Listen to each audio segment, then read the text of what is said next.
So this expo takes place at a train museum, right? That's right. STEAM is the museum of the Great Western Railway. That explains why there was a humongous collaborative LEGO train display then. All aboard!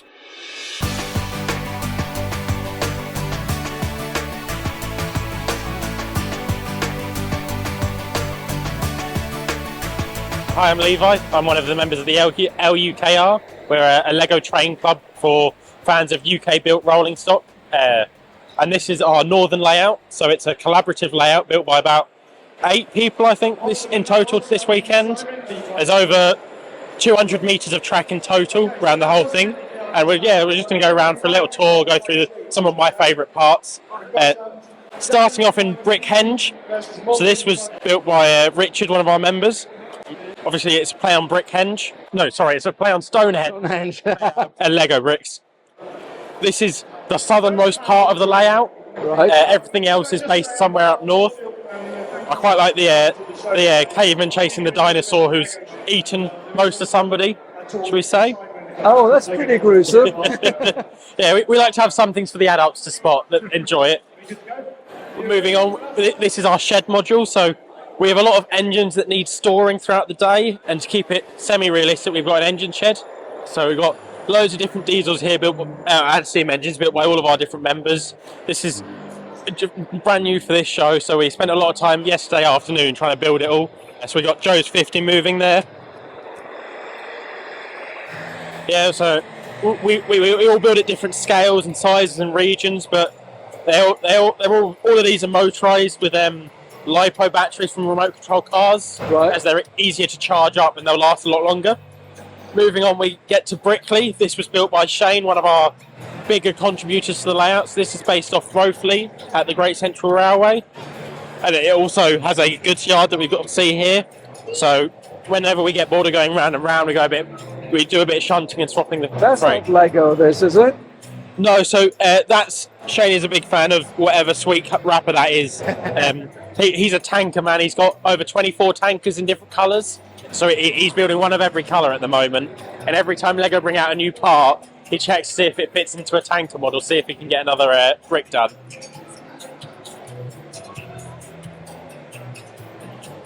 So we have here, there's a train station. Yeah, so, a lot of passengers. Yeah, the station is very much based off Rothley, with a couple of modifications, of course. Moving on, we get to the sheep corner. For a change, actually, the sheep aren't escaping. They all seem to be doing fairly well. A lot of the time, you'll see they're invading the signal box, trying to take over, but they're mostly peaceful at the moment. That might change, will it? That's probably going to change. Moving on, this is Locomotion. So Locomotion is a museum up near Darlington. This is loosely based off we go to a show there once a year, which is always good fun. This was built by Richard, another of the key contributors. We got Luke Bradley's rocket here, which is quite a nice model. I'm not sure which part of this is my favourite part of the module. Possibly the signal box, but I'm a sucker for a signal box, really. You got Jurassic Park here for some reason. Oh yeah, well, we always have a couple of dinosaurs on the layout, something for the kids to recognise. On this corner, we've got the iconic Angel of the North. This has gone through a couple of different configurations, but I think we're finally happy with it. A lot of people, it's a recognisable thing. It's it's exactly like Brickhenge, really. It's simply recognisable, and it's actually quite well done, really, compared to the original. Yeah, we did have a Lego brick, like a minifig version, but it was a bit too big and it didn't look quite right on the layout. This corner was built by Richard as well. And then following this, we've got a bridge. I think this is Newcastle High Level Bridge, and it's the first bridge we've got. We've got a couple more planned for later on in the next year. A couple of longer ones, which I'll keep hidden for those that follow the display, at least. My favourite part about this is Spider-Man, who is hanging usually underneath one of the archways. And so he's just attached to the anti-stud, more or less in the middle. There's Super Dog over there. Oh, there he is. Well hidden. So, yeah, I mean, a lot of the younger children spot it quicker than the adults. And They're shorter, aren't they? Yeah. This is another one of Richard's modules. He seems to have built most of this side, actually. Yeah. This is Loughborough. or loosely based on Loughborough.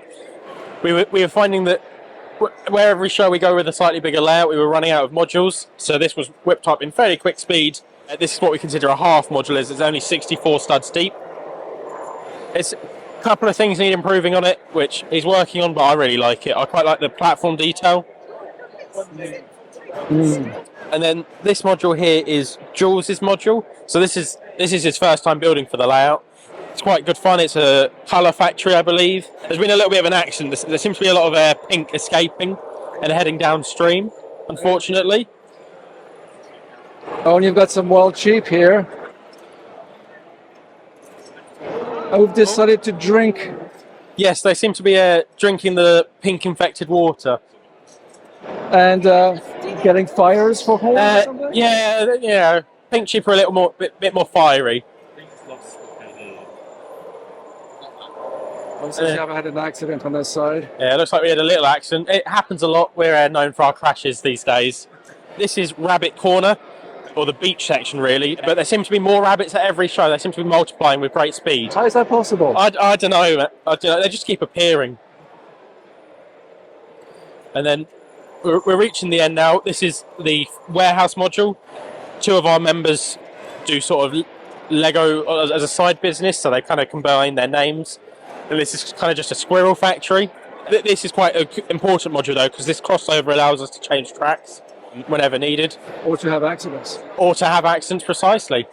Next up, this is my module. So this is what's called a J junction. So this allows us access to the fiddle yard.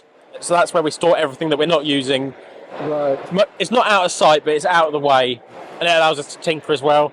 This is eventually going to be a T, so there's going to be the same thing mirrored. And then the fiddle yard will be 8 tracks instead of 4. So out of all these trains, which is your favourite? Oh, I really like the HST that's going around on the outside. It's very reliable, which has certainly become beneficial at times of crisis when everything else seems to break down.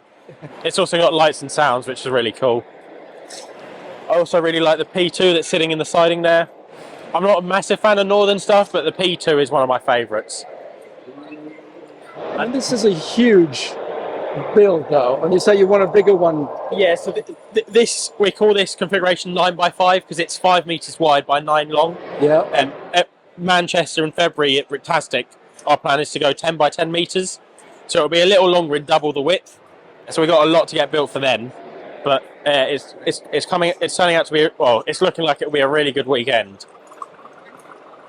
So apart from the little accident that I got here when I was interviewing you, anything bad happened since you've just put this up today? No, not really. I think we've had 1 or 2 crashes, but nothing major.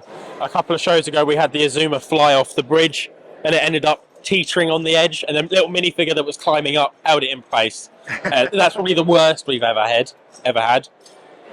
I'll just point out the last module, only because we put a lot of effort into it this morning. Yeah. We've got a lift-out bridge, so one of our members is in a wheelchair, and to allow them to get in and out of the layout, we had to build a bridge that's removable. Right. So the bridge itself is suspended, and it's standing on each end, but it takes about a minute to pop out, let everyone out, pop it back down, and then get trains running again. Whereas before, even us, we'd have to crawl underneath the layout. It's always a bit awkward, a bit cumbersome as well. And then we end up back at Brickhenge Corner, so back where we started. Back where we started and back where the cavemen are invading the place. Yes. Fantastic, thank you very much. No worries, thank you.